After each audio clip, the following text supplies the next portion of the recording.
Today, we will be talking about the chilling and gruesome stories of the Villisca house axe murders. In the small town of Villisca, Iowa, a modest family home was built in 1868 by George Loomis. The house is small and modest with 2 stories, a small front porch, and a white wooden finish. The small white house was filled with life and joy until one summer night in 1912. An unknown stranger broke into the house wielding an oil-lit lamp in one hand and an axe in the other.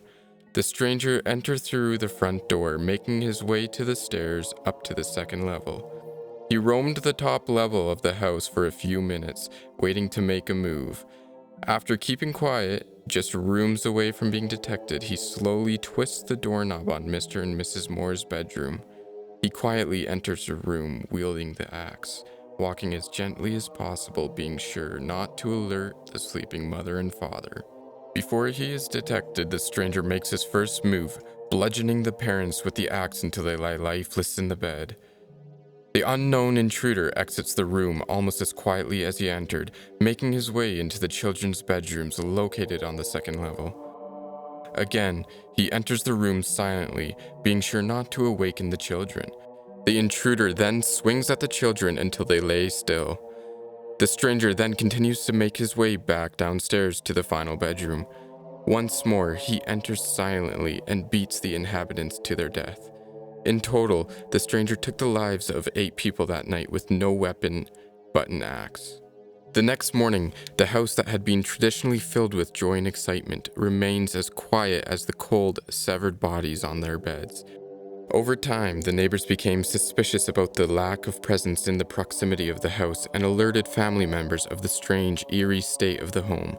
Mr. Moore's brother was the first to walk in on site after the incident, sickened by what he saw, hardly even able to recognize his own brother. The police had stated that the intruder had struck the inhabitants up to 30 times with an axe, leaving nothing recognizable behind. While this might be very disturbing and frightening, it gets worse. It turns out that after the murderer had killed the entire family, he had performed some sort of ritual.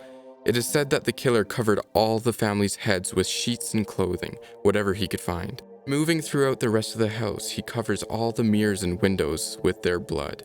The police had also found a slab of bacon in the living room next to a keychain. What was the killer's ritual? Why would he cover up the victim's head? To this day, the killer of the Villisca house axe murders has yet to be identified. For more true stories that you never knew about before, subscribe and turn on post notifications.